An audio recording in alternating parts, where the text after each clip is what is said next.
এই স্বজনহীন জীবনেও দেশবাসী আমার স্বজন। আল্লাহ আমার একমাত্র ভরসা। এই দেশ, এই দেশের মাটি, মানুষই আমার সবকিছু। কাজে আমি দেশের বাইরে যাব না। আমি যে কোনো পরিস্থিতির জন্য প্রস্তুত আছি। আমাকে জেল বা সাজার ভয় দেখিয়ে কোনো লাভ হবে না। বাংলাদেশের রাজনীতিতে আজ এক গভীর শূন্যতা। চলে গেলেন সাবেক প্রধানমন্ত্রী ও বিএনপির চেয়ারপারসন বেগম খালেদা জিয়া। একটি গৌরবময় অধ্যায়ের হলো সমাপ্তি। এককালে বেগম খালেদা জিয়া নিজেই বলেছিলেন, বাংলাদেশের বাইরে আমার কোনো ঠিকানা নেই। এই দেশের মানুষই আমার সবকিছু। আজ সেই দেশকেই কাঁদিয়ে চিরবিদায় নিলেন গণমানুষের নেত্রী। দেশের বাইরে আমার কোনো ঠিকানা নেই, এটাই হলো আমার ঠিকানা। এই দেশ, এই দেশের মাটি, মানুষই আমার সবকিছু। কাজে আমি দেশের বাইরে যাব না। চিকিৎসকদের মতে শেষ কয়েকদিন বেগম জিয়া ছিলেন প্রায় সংজ্ঞাহীন। মাঝে মধ্যে চোখ খুলতেন, ইশারায় কিছু বলতে চাইতেন। বিদায়ের সময় মাথা নেড়ে নীরব বিদায় জানিয়েছিলেন আপনজনদের। দীর্ঘদিন ধরে গুরুতর অসুস্থ ছিলেন বেগম জিয়া। মঙ্গলবার সকাল ৬টায় রাজধানীর এভার কেয়ার হাসপাতালে ৭৯ বছর বয়সে শেষ নিঃশ্বাস ত্যাগ করেন তিনি।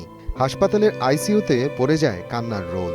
শেষ সময়ে তার পাশে ছিলেন বড় ছেলে তারেক রহমান, পুত্রবধূ ডাক্তার জুবাইদা রহমান, নাতনি জাইমা রহমান সহ পরিবারের অন্যান্য সদস্যরাও। বেগম জিয়ার মৃত্যুর খবর ছড়িয়ে পড়তেই দেশজুড়ে নেমে আসে শোকের ছায়া। সরকার ঘোষণা করে ৩ দিনের রাষ্ট্রীয় শোক। বিএনপি ঘোষণা করে ৭ দিনের শোক কর্মসূচি। বুধবার জাতীয় সংসদের দক্ষিণ প্লাজায় অনুষ্ঠিত হয় তার জানাজা। সে জানাজায় অংশগ্রহণ করে লাখো মানুষ।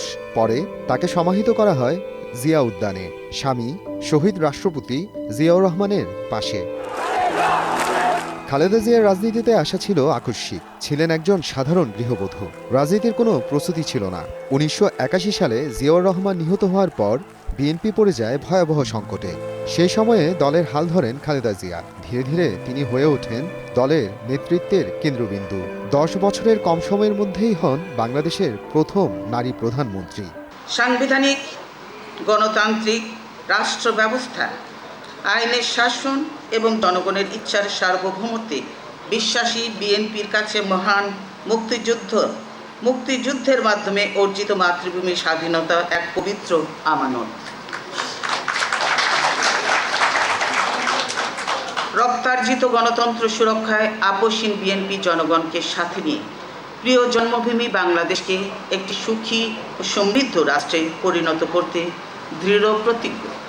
১৯৯১ সালে নির্বাচনে বিজয় লাভ করে বিএনপি। ইতিহাস সৃষ্টি করেন খালেদা জিয়া। বাংলাদেশের প্রথম নারী প্রধানমন্ত্রী হিসেবে শপথ নেন তিনি। রাষ্ট্রপতি শাসন থেকে দেশ ফিরে আসে সংসদীয় গণতন্ত্রে। এটি ছিল এক ঐতিহাসিক মুহূর্ত। এরশাদ বিরোধী আন্দোলনে বেগম জিয়া হয়ে ওঠেন আপোষহীন নেত্রী। স্বৈরাচারের বিরুদ্ধে দীর্ঘ ৯ বছর ধরে চলেছে তার সংগ্রাম। ৩ বার বাংলাদেশের প্রধানমন্ত্রী হন তিনি, ১৯৯১ সালে, ১৯৯৬ সালে এবং ২০০১ সালে। কোন নির্বাচনে প্রার্থী হয়ে আজ পর্যন্ত আমি পরাজিত হইনি। জনগণের সমর্থনে বাংলাদেশের প্রথম নারী প্রধানমন্ত্রী হওয়ার গৌরব আমি অর্জন করেছি। তিনবার তারা আমাকে প্রধানমন্ত্রী করেছেন। এখনো আমি দেশের যে প্রান্তেই যাই, উচ্ছ্বসিত জোয়ারে আমি তাদের ভালোবাসায় অভিষিক্ত হই। আমি রাষ্ট্র পরিচালনায় কিংবা বিরোধী দলে যেখানেই থাকি, এই জনগণ প্রতিটি সুখে দুঃখে শান্তিতে সংগ্রামে আমার সাথী হন। আমি তাদের প্রতি কৃতজ্ঞ। রাজনীতির অঙ্গনে পা রাখার পর থেকে আমি জনগণকে যতটা সময় দিয়েছি, পরিবার ও সন্তানদের ততটা সময় দিতে পারিনি। ক্ষমতায় থাকাকালে বেগম জিয়া নিয়েছেন দৃঢ় সিদ্ধান্ত। আবার প্রয়োজনে তিনি সমঝোতার পথেও হেঁটেছেন। জনদাবির মুখে তত্ত্বাবধায়ক সরকার ব্যবস্থা সংবিধানে যুক্ত করেন বেগম জিয়া। জোটভিত্তিক রাজনীতির ভিত গড়ে তোলেন তিনি। ৭ দল, ৪ দল, ১৮ দল, ২০ দল সব জোটেই ছিল তার নেতৃত্ব। ২০০৭ সালে আসে ভয়াবহ সময়। গ্রেফতার হন বেগম জিয়া। গ্রেফতার হয় তার 2 ছেলে। বিদেশে পাঠানোর চেষ্টা করা হয় তাকে, কিন্তু তিনি বলেন এ দেশই আমার ঠিকানা। দেশের বাইরে আমার কোনো ঠিকানা নেই, এটাই হলো আমার ঠিকানা। এই দেশ, এই দেশের মাটি মানুষই আমার সব কিছু, কাজে আমি দেশের বাইরে যাব না। এই সময় মারা যান ছোট ছেলে আরাফাত রহমান কোকো। তবুও ভেঙে পড়েননি বেগম জিয়া। তিনি বলেছিলেন দেশের মানুষই তার আসল পরিবার। আমি কম বয়সেই স্বামী হারিয়েছি। দেশের জন্য জিয়াউর রহমান জীবন দিয়েছেন।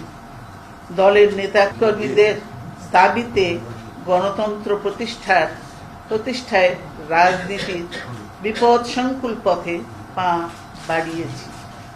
আরাম আয়েশ, সুখ শান্তি ও নিস্তরঙ্গ জীবন বিসর্জন দিয়েছি।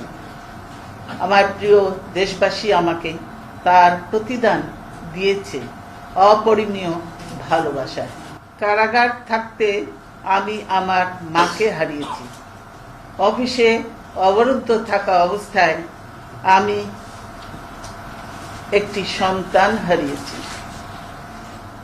আরেকটি সন্তান নির্যাতনে পঙ্গু হয়ে দূর দেশে এখনো চিকিৎসাধীন।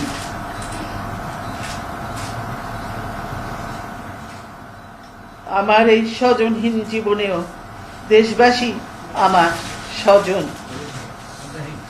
আল্লাহ আমার একমাত্র ভরসা।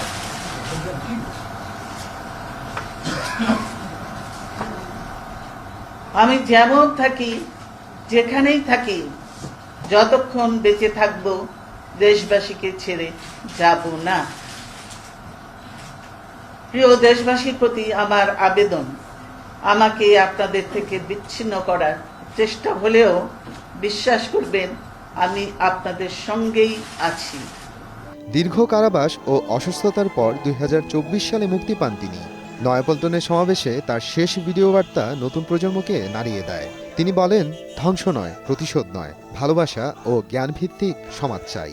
দেশবাসীর কাছে আহ্বান রাখতে চাই, আসুন প্রতিহিংসা, প্রতিশোধ নয়, পারস্পরিক ভালোবাসা ও ভ্রাতৃত্বের মাধ্যমে আমরা সকলে মিলে আমাদের প্রিয় মাতৃভূমিকে, বাংলাদেশকে সত্যিকার অর্থেই একটি বাসযোগ্য, উন্নত ও গণতান্ত্রিক রাষ্ট্রে পরিণত করি। জীবনের শেষ প্রান্তে বেগম জিয়া হয়ে ওঠেন জাতীয় ঐক্যের প্রতীক। তার মৃত্যুতে সব শ্রেণীর মানুষ শ্রদ্ধা জানায়। এত সম্মান নিয়ে সম্প্রতি আর কোনো রাজনীতিক বিদায় নেননি। মোহাম্মদ আফরানুল ইসলাম, সময় সংবাদ।